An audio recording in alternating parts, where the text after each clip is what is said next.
إله إلا الله محمد رسول الله لا إله إلا الله محمد حبيب الله نحمده ونصلي على رسوله الكريم اما بعد فاعوذ باللہ من الشیطان الرجیم بسم اللہ الرحمن الرحیم۔ ہمارے محترم ناظرین اور سامعین، میں ہوں آپ کا میزبان ماجد جمیل ستی اور آپ دیکھ رہے ہیں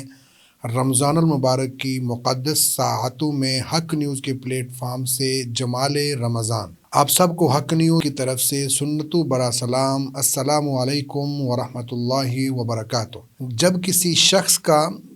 کردار اور عظمت اس کی زندگی کے ہر پہلو میں نمایاں ہو، جب اس کی شخصیت ہر اعتبار سے بے مثال ہو، جب وہ ایک سچے اور محسن مسلمان کی طرح اپنے وقت کی سب سے بڑی ہستی کے لیے شریک سفر بنے، تو وہ شخصیت کوئی اور نہیں بلکہ سیدہ خدیجۃ الکبریٰ رضی اللہ عنہا۔ سیدہ خدیجۃ الکبریٰ رضی اللہ عنہا وہ عظیم خاتون ہیں جنہوں نے نہ صرف رسول اللہ صلی اللہ علیہ وسلم کی زندگی کے ابتدائی مرحلے میں سب سے زیادہ تعاون کیا، بلکہ اپنے مال، اپنی عزت اور اپنی محبت سے اسلام کی بنیادوں کو مضبوط کیا۔ آج ہم گفتگو کریں گے سیدہ خدیجۃ الکبریٰ رضی اللہ عنہا کی عظمت اور اسلام میں ان کے کردار کے موضوع پر، تاکہ ہم جان سکیں کہ ایک مسلمان عورت کے لیے ان کی زندگی کتنی اہم ہے اور اسلام میں خواتین کا مقام کیا ہے۔ ہمارے ساتھ موجود ہیں مشہور مذہبی سکالر، وائس پرنسپل آسٹران کالج 6 روڈ راولپنڈی، میری مراد پروفیسر ڈاکٹر عبدالماجد صاحب۔ آپ کا بہت شکریہ سر، آپ نے اپنے قیمتی اوقات میں سے ہمارے لیے وقت نکالا۔ جیسا کہ جمال رمضان پروگرام کی خصوصیت ہے کہ گفتگو کرنے والے مہمان کے ساتھ اس شناخواں بھی ہوتے ہیں، تو آج جو شناخواں ہمارے درمیان موجود ہیں، جانی بچانی شخصیت، انتہائی اچھے اور خوبصورت انداز میں اپنا کلام پیش کرتے ہیں۔ اللہ نے ان کو آواز بھی دی ہے۔ میری مراد جناب محمد سعد رضوان صاحب، آپ کا بھی بہت شکریہ کہ آپ نے اپنے قیمتی اوقات میں سے ہمارے لیے وقت نکالا۔ جناب پروفیسر ڈاکٹر عبدالماجد صاحب، آپ سے میں گزارش کروں گا کہ ہمارے ناظرین اور سامعین کو آپ یہ بتائیں کہ سیدہ خدیجۃ الکبریٰ رضی اللہ عنہا کی شخصیت کا کیا مقام ہے، آپ کی زندگی کی خصوصیات اور آپ کے کردار کا اسلام میں کیا اثر ہے؟ بسم اللہ الرحمن الرحیم۔ سب سے پہلے میں ڈاکٹر ماجد جمیل ستی صاحب کا شکریہ ادا کرتا ہوں، حق نیوز کا، کہ مجھے ایک مرتبہ پھر جمال رمضان میں انہوں نے گفتگو کا شرف بخشا۔ اللہ تبارک و تعالیٰ نے انبیاء کا انتخاب خود فرمایا ہے۔ جیسے کہ ہم لوگ اپنی پسند سے اپنے نمائندوں کا انتخاب کرتے ہیں، اللہ رب العزت نے اپنی پسند سے اپنے نمائندوں یعنی انبیاء کا انتخاب فرمایا ہے۔ تو پھر انبیاء چونکہ خدا کا پیغام خدا کے بندوں تک پہنچانے کا سبب ہوتے ہیں، تو انبیاء کو ایک ٹیم درکار ہوتی ہے۔ گھر میں، سوسائٹی میں، معاشرے میں، میدانوں میں جنگ و جہاد کے لیے، اور اسی طرح ایک کامیاب مرد کے لیے چند کامیاب عورتیں ان کے بیک اپ پہ کار فرما ہوتی ہیں، والدہ کی صورت میں، بیوی کی صورت میں، بیٹی کی صورت میں۔ تو اللہ تبارک و تعالیٰ نے جس طرح نبی کریم صلی اللہ علیہ وآلہ وسلم کے لیے صحابہ اکرام رضوان اللہ علیہم اجمعین، اہل بیت عظام رضوان اللہ علیہم اجمعین کا انتخاب فرمایا، آپ صلی اللہ علیہ وسلم کے لیے آپ کی ازواج مطہرات کا جو انتخاب کیا، وہ کائنات کی اولو العزم بیٹیاں ہیں، حوا کی ایسی بیٹیاں جن پر آدمیت اور انسانیت کو خوب فخر ہے۔ ان میں سے ایک سیدہ خدیجۃ الکبریٰ رضی اللہ تعالیٰ عنہا ہیں۔ حضرت خدیجۃ الکبریٰ کو ملکۃ العرب کہا جاتا تھا۔ حضرت خدیجۃ الکبریٰ رضی اللہ تعالیٰ عنہا کی شرافت، آپ کا وقار، آپ کی نیک نامی تو تھی ہی، مگر ایک انسان کی نفسیات ہے کہ جب اس کے پاس دولت آتی ہے تو وہ قدرے مختلف ہو جاتا تھا۔ حضرت خدیجۃ الکبریٰ کے پاس دولت بے تحاشا ہے، عزت، نام، وقار، خاندان، قبیلہ، کیا کچھ نہیں تھا جو خدیجۃ الکبریٰ رضی اللہ تعالیٰ عنہ کی تجوری میں نہیں تھا۔ تو اللہ تبارک و تعالیٰ نے حضرت خدیجہ کے لیے نبی علیہ السلام کے لیے خدیجۃ الکبریٰ کا جو انتخاب کیا وہ حضرت خدیجۃ الکبریٰ کی عزت اور نیک نامی ہے اور آپ کا اعلیٰ کردار ہے۔ سیدہ خدیجۃ الکبریٰ بیوہ خاتون ہیں۔ آپ رسول اللہ صلی اللہ علیہ وآلہ وسلم سے پہلے آپ ایک عقد آپ کا ہو چکا تھا، اس سے آپ کی اولاد بھی ہے، بلکہ آپ کا بیٹا حارث بن ابی حالہ اسلام کا پہلا شہید بھی ہے۔ رسول اللہ صلی اللہ علیہ وآلہ وسلم کی شخصیت سے حضرت خدیجۃ الکبریٰ متاثر ہوئیں، اور وہ حضور علیہ الصلاۃ والسلام کی امانت و شرافت ایسی خصوصیات ہیں کہ تجارت کے موقع پر جب ایک مرتبہ حضرت خدیجۃ الکبریٰ نے اپنے غلام خزیمہ کے ذریعے حضور علیہ الصلاۃ والسلام کو منتخب کیا مال تجارت کے لیے، سامان تجارت کے لیے، شام کے لیے، تو وہ جو ان کا خادم تھا ان کے ساتھ گیا۔ حضور علیہ الصلاۃ والسلام ان کی عظمت و شرافت، آپ کے معجزات و کرامات جب اس نے دیکھی، آ کے خدیجۃ الکبریٰ کو بتایا، تو سیدہ خدیجۃ الکبریٰ نے پھر خود حضرت نفیسہ کے ذریعے آپ صلی اللہ علیہ وآلہ وسلم کو عقد کا پیغام بھیجا، اور آپ صلی اللہ علیہ وآلہ وسلم نے اس کو قبول فرمایا۔ حضرت خدیجۃ الکبریٰ کا مال، آپ کی دولت، آپ کے جتنی بھی اللہ تعالیٰ نے آپ کو صلاحیتیں بخشی تھی، وہ نبی کریم صلی اللہ علیہ وآلہ وسلم پر سیدہ خدیجۃ الکبریٰ نے قربان کی۔ ماشاءاللہ جی، بڑی اچھی گفتگو آپ نے فرمائی۔ ہمارے ناظرین و سامعین کو بتائیں کہ سیدہ خدیجۃ الکبریٰ رضی اللہ عنہا کی حمایت اور تعاون کا رسول اللہ صلی اللہ علیہ وسلم کی زندگی پر کیا اثر پڑا؟ آپ کی محبت اور وفاداری کو ہم کس طرح اپنی زندگی میں اپنائیں؟ جب تک نبی صلی اللہ علیہ وآلہ وسلم کے عقد میں حضرت خدیجۃ الکبریٰ نہیں تھی، نبی علیہ الصلاۃ والسلام مختلف تجارتی سفر کرتے تھے، آپ کسب معاش کے لیے مختلف اسفار فرما رہے تھے۔ خدیجۃ الکبریٰ رضی اللہ تعالیٰ عنہ کے مال نے آپ کو غنی کر دیا۔ خدیجۃ الکبریٰ نے عقد کے بعد اپنا سب کچھ رسول اللہ صلی اللہ علیہ وآلہ وسلم پر وار دیا۔ انبیاء امارت سے فقر کی طرف آتے ہیں،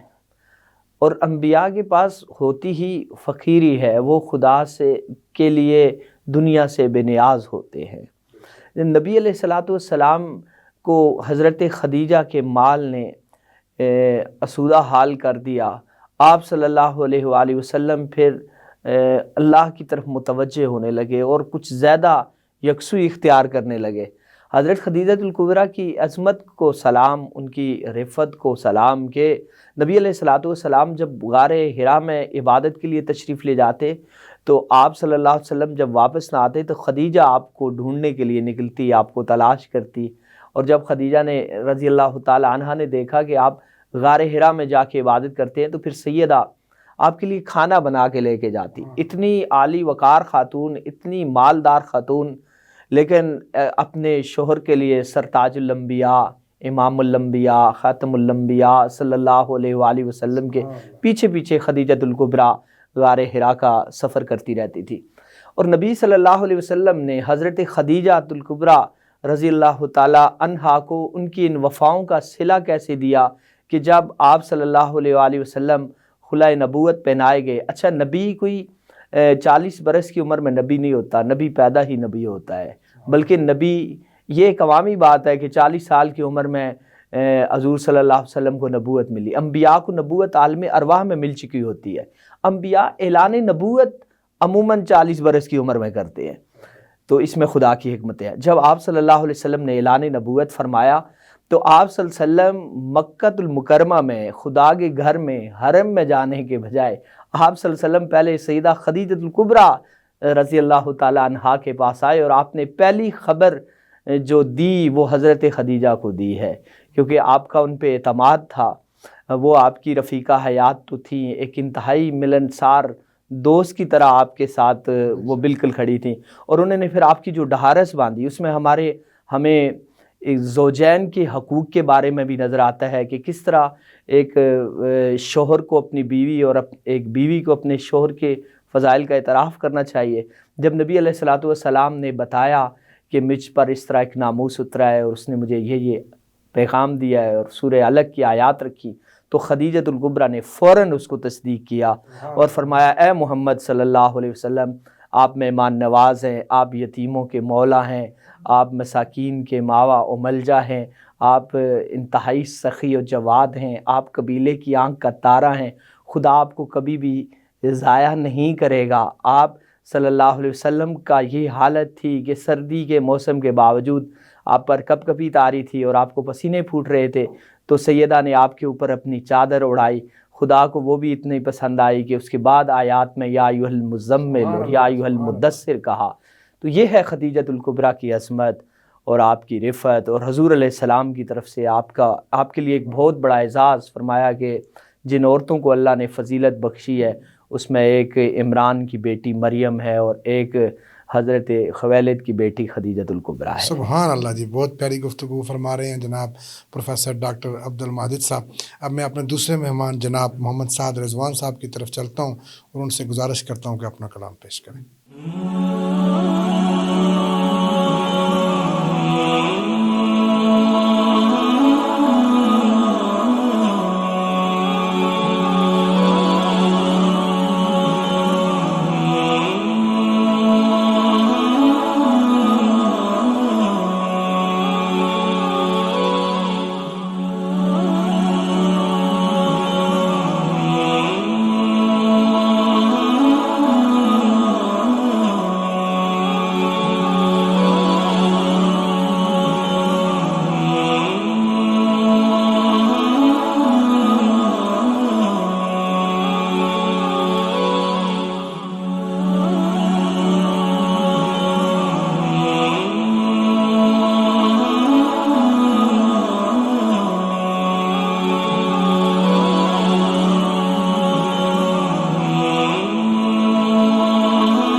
مدینے سے یوں ہی نہیں، میری الفت مدینے سے یوں ہی نہیں، میرے آقا کا روزہ مدینے میں ہے، میرے آقا کا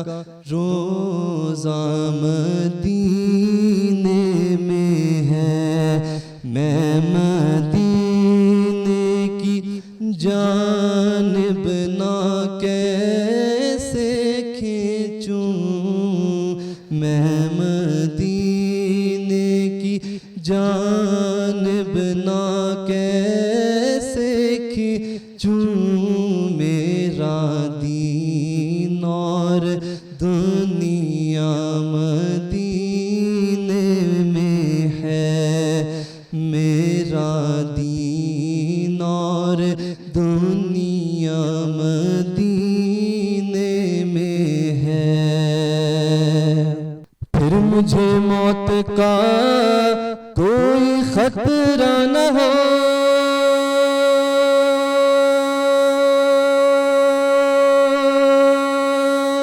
موت کیا زندگی کی بھی پرواہ نہ ہو، موت کیا زندگی کی بھی پرواہ نہ ہو، کاش سرکار ایک بار مجھ سے کہے، کاش سرکار ایک بار مجھ سے کہے، اب تیرا جینا مرنا مدینے میں ہے، اب تیرا جینا مرنا مدینے میں ہے،